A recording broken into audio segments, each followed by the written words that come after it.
सो hey everyone, कैसे हैं आप सारे? ज़रूर बताइएगा। Welcome back my another vlog. इस टाइम मैं ले जा रहा हूँ चाय और एक मिठाई का डब्बा, क्योंकि मेरी फैमिली में एक छोटा बेबी हुआ है। तो इस टाइम मैं पहुँच चुका था होटल, क्योंकि मैं ये जो व्यू दिखा रहा हूँ आपको, ये मैं होटल से दिखा रहा हूँ। और इधर बनेगा अभी टेरेस, और साथ में 2-3 कमरे बनने बाकी है। तो मैं और ताऊ अभी बैठे हुए थे। तो इस टाइम मैं चल पड़ा हूँ घर के लिए, क्योंकि ये जो रास्ता है ये सामने पार्किंग वाले रोड से कनेक्ट किया गया है, क्योंकि अभी ईंटें वगैरह यहाँ इस रास्ते से ले जानी बाकी है। तो यहाँ से नीचे पार्किंग के लिए रास्ता गया है। इस टाइम मैं पहुँच चुका हूँ घर के पास, और मक्की की गुड़ाई दूसरी बारी हम लोगों ने ख़त्म कर दी है। जो इसका व्लॉग है वो मैंने डाल रखा है।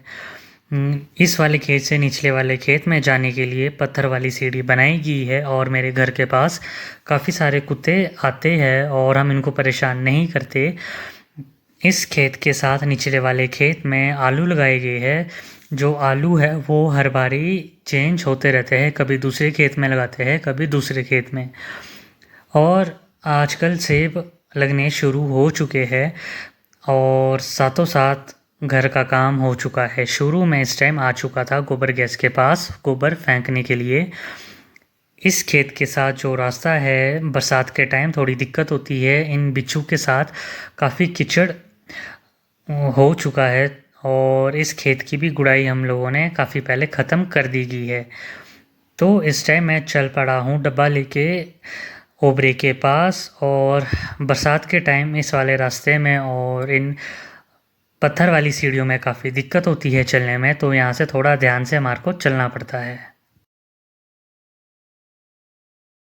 ये जो जगह है यहाँ हर बारी कीचड़ होता ही होता है, चाहे बारिश हो और बर्फ़ के टाइम भी यहाँ काफ़ी कीचड़ इकट्ठा हो जाता है। ये है थाची, जहाँ पे गाय बांधी जाती है।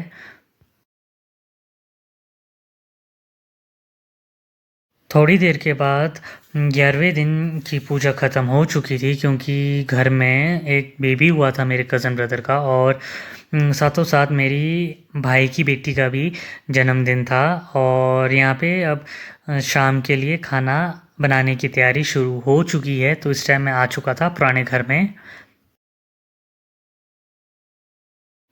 4 बजे के आसपास मौसम भी काफ़ी ख़राब हो चुका था। देखने को ऐसा लग रहा था कि बारिश थोड़े टाइम में हो जाएगी।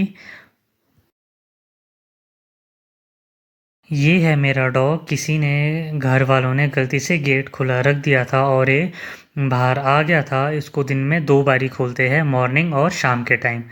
तो इसको तो खैर घर वालों ने बोल दिया था कि बांध दे, इसको घर के अंदर ले जाना बहुत मुश्किल है जब ये एक बारी इसको खोल देते हैं।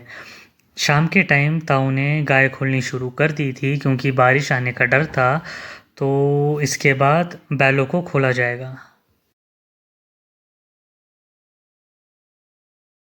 लास्ट में ये 2 काली गाय खोली जाती है इकट्ठी, क्योंकि इनको मॉर्निंग के टाइम भी साथ खोलते हैं और शाम के टाइम दोनों को साथ बांधते हैं।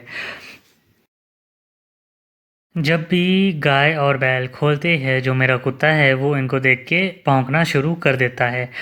तो इस टाइम मैं था नीचे लेंटर के ऊपर खड़ा, क्योंकि इसके बाद मेरे को थाची साफ़ करनी थी। लास्ट में ये जो गाय है ये काफ़ी पानी पीती है, तो इनको ओबरे में ले जाने के बाद लास्ट में बैल खोलते हैं, और मॉर्निंग के टाइम सबसे पहले बैल खोलते हैं बांधने के लिए। साथ में मेरा कज़न ब्रदर और उसकी छोटी बेटी थी, और साथ में बैल भी खोल दिए थे दोनों। और इनके साथ ये दिक्कत है कि जब भी हम इनको खोलते हैं, ये ओबरे के अंदर या फिर घास खाने चले जाते हैं, तो किसी एक को यहाँ पे होना होता है। मैं आ चुका था इधर थाची साफ़ करने के लिए। ये जो गाड़ी है इसमें बचा हुआ घास, गोबर और गोंच इसमें डाल के नीचे गोबराश में फेंका जाता है। एक खेत के साइड में ये जगह बनाई होती है जहाँ सूखा हुआ गोबर और घास डाल सके। इसके बाद है जो सामने जगह है छोटी सी, यहाँ पे 2 बैल बांधे जाते हैं। ये है मेरा पुराना घर। इसका व्लॉग आ जाएगा जल्द ही। मिलते हैं आपसे अगले व्लॉग में।